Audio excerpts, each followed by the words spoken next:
What if the sibling has been dead this whole time?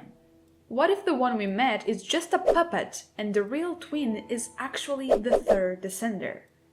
I can already hear you furiously typing out a list of counter-arguments in the comments, but give me a second to explain. I also thought that this was nearly impossible when I first came across this idea, but the more I look into it, the more it seems like this might be a real possibility, especially when you take the tale of Per and Heri into account. So let's address the elephant in the room first, the timeline. The main argument against this theory is that the timeline just doesn't fit. The third descender got turned into 7 gnoses, kick-starting the Arkan War. This war ended around 2000 years ago, but it likely began millennia before that, meaning that the third has been dead for thousands of years. Meanwhile, the twins only arrived in Tivat 500 years ago, right? Wrong. The traveler woke up the first time around during the Cataclysm, yes, but their sibling had already been awake for some time by then, as they were already known as the Prince or Princess of Conria. Traveler Lumine even claims that she woke up with the Intevats already in her hair, which proves that Hither had already been to Conria before he came to wake her during the Cataclysm. We have no way of knowing how much time passed between the twins' arrival in Tevat and the traveler finally rousing from their nap. The siblings seem to be unaging, even if you wanted to argue that the traveler didn't age during their 500-year-long imprisonment due to the Sustainer's seal. The truth is that the twin wasn't sealed and they still don't seem a day older than they were back during the Cataclysm, despite spending a lot of time in the Abyss where time flows much faster. So we can't even begin to guess at how long ago the twins arrived in Tevat. There is also a further confounding factor called Istaroth. She was able to help Makoto by having A plant the sacred sacred tree 500 years in the past/future, it's confusing. But if she was able to do that, she could just as easily send the twin back into the past to get gnosified. So the timeline really isn't enough to disprove this theory. But there are actually several other things that point towards it, starting with the twin not waking up the traveler. In the story teaser trailer, we see Abyss Princess Lumine rush to her brother's location the moment an Abyss mage informed her of his whereabouts. As cold as the Abyss Sibling might seem, and even though they refuse to live with the traveler just yet, the truth is that they care for their twin, which makes it so very odd that they seemingly chose to venture out into a whole new world without waking them first. Legend says that the Starfell Lake was created by the impact of a shooting star. Star, singular. When you look at the opening cutscene of the game, we do see the twins getting very close to the ground in the proximity of this lake. It's entirely possible that they got separated and only the traveler crashed in Mondstadt. The Abyss twin, upon waking in an unfamiliar world, might not have known where the traveler was, thus being unable to wake them. But then, would it not be far too convenient for them to figure out where they were sleeping right as a cataclysmic event threatened their safety? They must have known where they were prior to that, so why not wake them? If the twin were dead, then they would have had no way of doing so. And you know what? The opening cutscene did not always look like this. In the beta version, we are told that the traveler wakes up to see their twin being impaled by the Sustainer. That sounds very much dead to me. Now, that was the beta version, which isn't necessarily canon. If it still held true, then the timeline truly wouldn't work, as the twin would only have died 500 years ago. Unless Istaroth meddled with the whole thing. Still, this means that at least at some point, the writers may have been planning to kill off whatever poor twin you did not choose, an idea that they didn't necessarily scrape off. Because the third descender is very similar to the traveler. They too were exceedingly element compatible, to the point where even their remains can still be used to resonate with the elements. However, this does not seem to be a trait shared by every single descender. The first and the second went to war against each other, resulting in heavenly principles being extremely weakened. But then, in some weird twist, the second starts helping the first. It's possible they realized the world the Primordial One made would collapse now that they were no longer capable of carrying out their functions. Thus, an alternative was in order: the gnoses. The fact that the second did not use the weakened first to make the gnoses, or even sacrifice themselves, may imply that their bodies just wouldn't do the trick. They might not be element compatible enough. Besides, descenders are beings who originate from another world and who have a will capable of rivaling a world. This means that they could be from anywhere in the multiverse. They could be any sort of being with any sort of power. So the reason why the third and fourth descendants have so much in common might be because they are from the same place. They might even be family. They might be twins. And then there is the manner in which the twins arrive in Tevat in the first place. According to Scaramouche, they only came to Tevat because the heavens responded to the summoning. He also stated that Conria was the Abyss Sibling's first stop in his world, which led a lot of people to believe that it was a godless nation that summoned the twins. But Perrin Harry's book casts some doubt on that. It tells us that the people of the kingdom were aware of the existence of descenders way before the Cataclysm, even preparing an orphanage so that they could take in these children from beyond the Sea of Stars that possessed enough power to transcend the gods. They wanted to get their hands on descenders. However, the book also tells us that such a child never arrived. Granted, this tale does not stretch all the way to the Cataclysm. There is no telling if they figured out how to summon a descender after the end of the story, but the timing may be a little too perfect for that. The first and second descenders were mentioned in-game for the first time a long time ago, but we got no crumbs on the third until it was revealed that the gnoses were their remains. We have no time frame for their arrival in Tevat.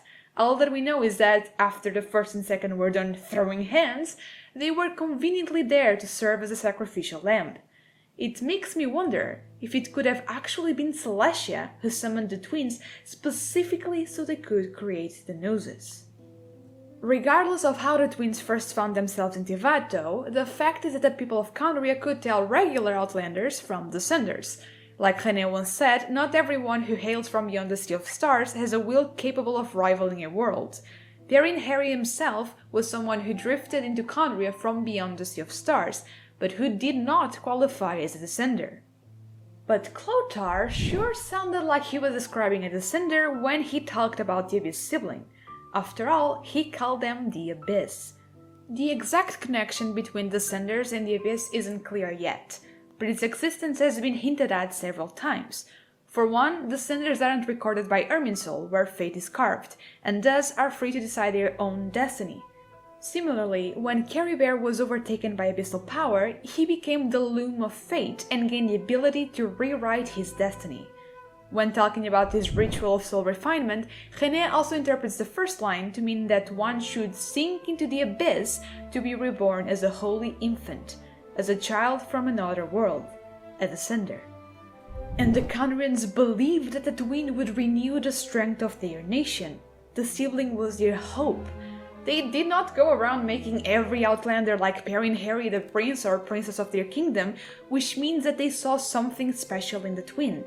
They must have believed that they were a descender.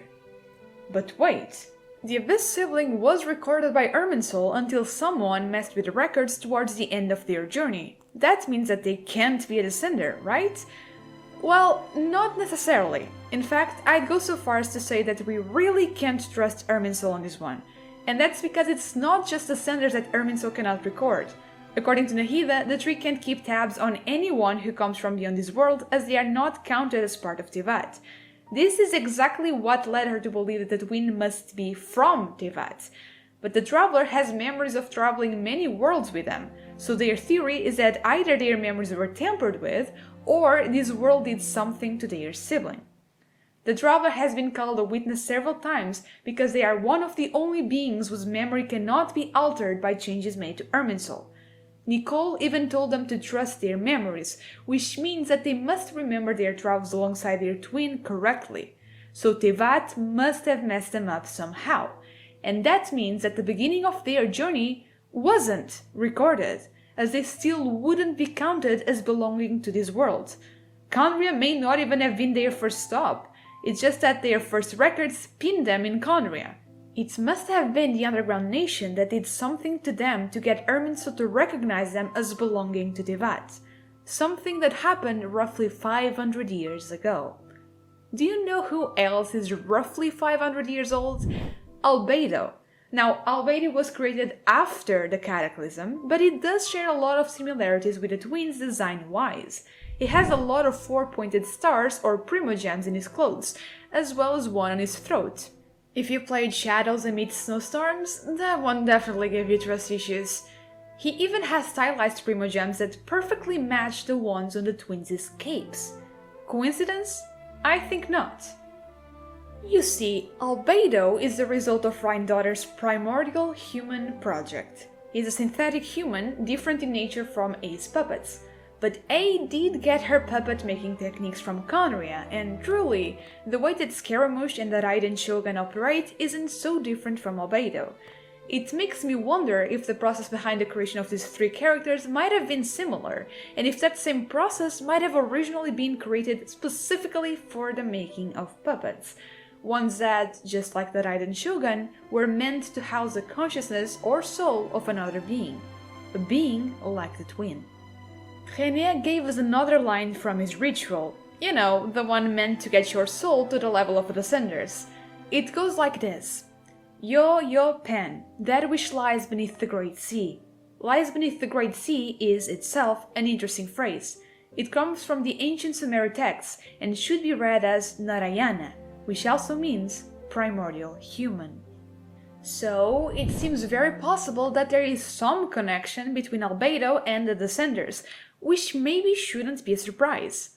After all, Genshin gods don't know how to stay dead. They often leave remnants behind.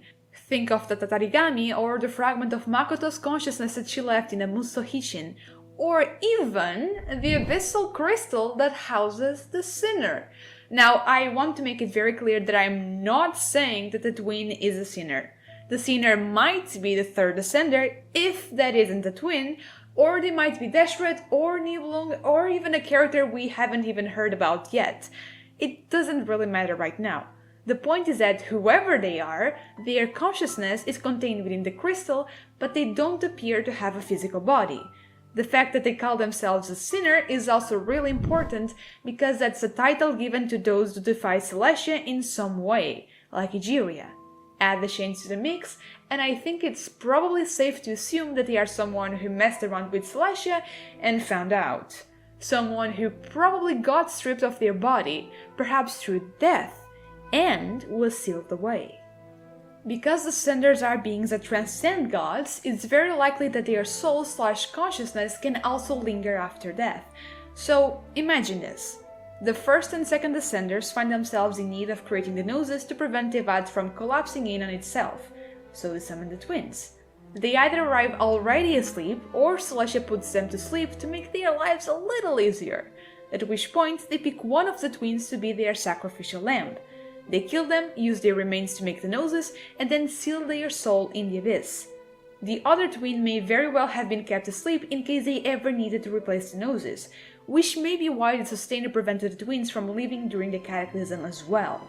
Meanwhile, the people of Conria, that had been toying with abyssal power for a while, stumble across the soul of the dead twin. They recognize them as the Descender that they have been waiting for, and, because of their present state, start to associate Descenders with the Abyss. Remember, René got a lot of his information from Conrian records. Much like Clothar would one day do with the Sinner, the people of the kingdom start to almost worship the twin, making them their prince or princess. But what good is a ruler that cannot lead them? So they use their knowledge of Chemia to create an artificial body capable of housing the soul of the twin. A body made in Tevat from Tevatian elements. One Irminsul recognizes and records in the same way it records Scaramouche, the Raiden Shogun, and even Albedo. This may even have been one of the factors that finally led Celestia to strike back against the godless nation. Meanwhile, the twin would finally have a body and thus would finally be able to go wake up the Traveler, which takes us to the opening cutscene. It's not impossible, right? It may even tie up some loose ends pretty nicely. However, I'm not sure how likely of an outcome this is. Killing off one of the twins is pretty ballsy.